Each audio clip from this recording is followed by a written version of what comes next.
Hello दोस्तों, स्वागत है आप सभी का राहुल एकेडमी पर। देखिए, आज हम आपके देखने वाले हैं जो आपका एग्ज़ाम हुआ था 2 मई 2023 को एसएससी एमटीएस हवलदार का। इसमें आपके 25 जीके जीएस से क्वेश्चन पूछे गए थे, तो सभी क्वेश्चन को हम इस वीडियो में अच्छे से देखने वाले हैं। देखिए, ये आपका जो एग्ज़ाम हुआ था ये आपका 3:30 बजे से लेकर 5 बजे तक हुआ था, यानी कि ये आपका थर्ड शिफ्ट का एग्ज़ाम था। तो 25 क्वेश्चन पूछे गए थे जीके जीएस के, तो उसको हम अच्छे से देखेंगे।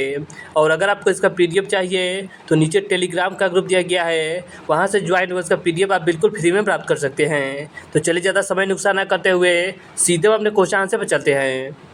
देखिए, आपका पहला क्वेश्चन दिया गया था कि लखनऊ समझौते पर डैश के बीच हस्ताक्षर हुआ था। तो उसका करेक्ट आंसर आपका हो जाएगा भारतीय राष्ट्र कांग्रेस और आपके मुस्लिम लीग के बीच यह आपका हस्ताक्षर हुआ था। इसके आगे आपका अगला क्वेश्चन दिया गया था कि गजनी के सुल्तान महमूद ने किस प्रसिद्ध भारतीय मंदिर पर हमला किया था। तो इसका करेक्ट आंसर आपका हो जाएगा सोमनाथ मंदिर, गुजरात पर हमला किया था। और हमला कब किया था? तो हमला आपका 1000 ईस्वी में किया था।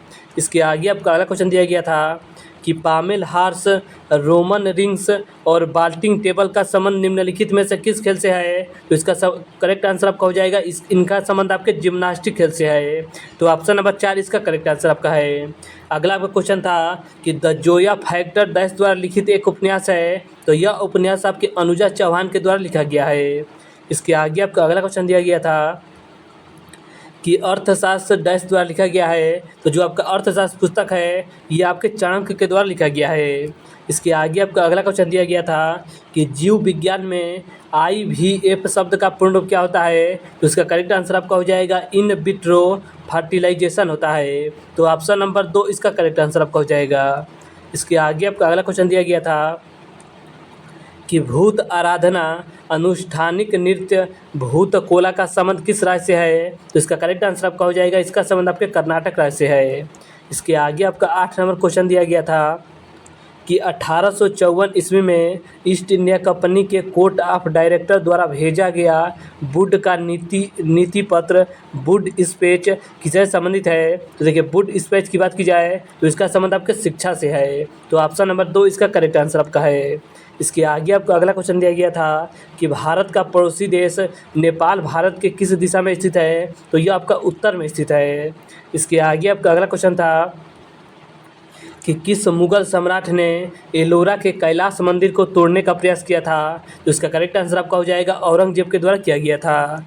इसके आगे आपका अगला क्वेश्चन दिया गया था कि जब नदी मैदानी क्षेत्र में प्रवेश करती है तो वह मोड़दार मार्ग पर बहने लगती है। नदी के इन्हीं मोड़ों को डैश कहते हैं। तो देखिए, जब आपकी नदी इस तरह से बहती है तो इसे आपका विसर्प कहा जाता है। तो ऑप्शन नंबर ए इसका करेक्ट आंसर आपका हो जाएगा। इसके आगे आप देखिए, अगला आपका क्वेश्चन दिया गया था कि पत्तियों में एक हरा वणक होता है जिसे डैश कहते हैं। यह सूर्य के प्रकाश की ऊर्जा का संग्रहण करने में पत्तियों की सहायता करता है। तो इसे आपका क्लोरोफिल कहा जाता है। तो ऑप्शन नंबर 3 इसका करेक्ट आंसर आपका हो जाएगा। अगला आपका क्वेश्चन दिया गया था कि भारत में राष्ट्रीय मतदाता दिवस मनाया जाता है। तो राष्ट्रीय मतदाता दिवस आपका 25 जनवरी को मनाया जाता है। इसके आगे आपका अगला क्वेश्चन दिया गया था कि एक बैंक के लिए मुख्य देनदारी इसकी है। तो इसका करेक्ट आंसर आपका हो जाएगा जमाएं होती है। इसके आगे आपका अगला क्वेश्चन दिया गया था 15 नंबर कि वर्ष 1965 में पद्म श्री प्राप्त करने वाले मृणालिनी साराभाई एक प्रसिद्ध नर्तकी है। तो यह आपका भरतनाट्यम से इनका संबंध है। तो ऑप्शन नंबर ए इसका करेक्ट आंसर आपका हो जाएगा। अगला आपका क्वेश्चन दिया गया था कि जून 2022 में भारतीय रिजर्व बैंक RBI ने डैश शीर्ष के साथ एक रिपोर्ट जारी किया है। तो पेमेंट्स विजन के साथ मिलकर एक आपका रिपोर्ट जारी किया है। तो ऑप्शन नंबर ए इसका करेक्ट आंसर आपका हो जाएगा। इसके आगे आपका अगला क्वेश्चन दिया गया था कि इस भारतीय संगीत हस्ती को पहचानिए। इनके तत्वाधान में शहनाई एवं अनुष्ठान वाद्य यंत्र मात्र न रहकर एक शास्त्रीय संगीत वाद्य यंत्र के रूप में पहचानी जाने लगी। तो देखिए, इनका करेक्ट आंसर आपका हो जाएगा उस्ताद बिस्मिल्लाह खान, यानी कि ऑप्शन नंबर 2 इसका करेक्ट आंसर आपका है। देखिए, उस्ताद बिस्मिल्लाह खान का संबंध आपके शहनाई से, बस आप याद रखिए कि इनका संबंध आपके शहनाई वादक से है। इसके आगे देखिए, अगला आपका क्वेश्चन है कि जियोर्जिया मेलोनी को हाल ही में किस देश की पहली महिला प्रधानमंत्री बनी है? तो देखिए, जियोर्जिया मेलोनी की बात की जाए तो यह आपका इटली की प्रधानमंत्री बनी है। तो ऑप्शन नंबर 4 इसका करेक्ट आंसर आपका है। इसके आगे आपका अगला क्वेश्चन दिया गया था कि भारतवर्ष में कौन से वन सर्वाधिक पाए जाते हैं? तो भारत में सबसे ज़्यादा जो वन पाया जाता है वो आपका उष्णकटिबंधीय पर्णपाती वन पाया जाता है। इसके आगे आपका अगला क्वेश्चन दिया गया था कि टेबल टेनिस में टेबल की ऊपरी सतह की लंबाई होती है, तो इसका करेक्ट आंसर आपका हो जाएगा 274 सेंटीमीटर होता है। अगला आपको क्वेश्चन दिया गया था कि जो प्रतिबिंब पर्दे पर प्राप्त किया जा सके डैश कहलाता है, तो इसे आपका वास्तविक प्रतिबिंब कहा जाता है।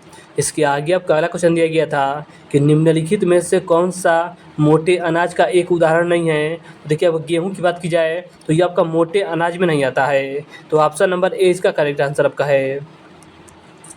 अगला आपका देखिए क्वेश्चन दिया गया था कि किसी राष्ट्र की जनसंख्या के कार्यशील आय वर्ग को सामान्यतः डैश के बीच वर्गीकृत किया जाता है। तो देखिए, आपकी अगर बात की जाए जनसंख्या कार्यशील आय का, तो ये आपका 15 से लेकर 59 वर्ष के लोग इसमें शामिल होते हैं। तो ऑप्शन नंबर 2 इसका करेक्ट आंसर आपका है। अगला आपका क्वेश्चन है कि भारतीय संविधान का निम्नलिखित में से कौन सा अनुच्छेद नागरिकों के लिए एक समान नागरिक संहिता से संबंधित है? तो इसका संबंध आपके अनुच्छेद 44 से है। इसके आगे आपका अगला क्वेश्चन है कि हार्नबिल महोत्सव निम्नलिखित में से किस राज्य में मनाया जाता है? तो देखिए, हार्नबिल महोत्सव की बात करें तो ये आपका नागालैंड राज्य में मनाया जाता है। तो ऑप्शन नंबर 4 इसका करेक्ट आंसर आपका हो जाएगा।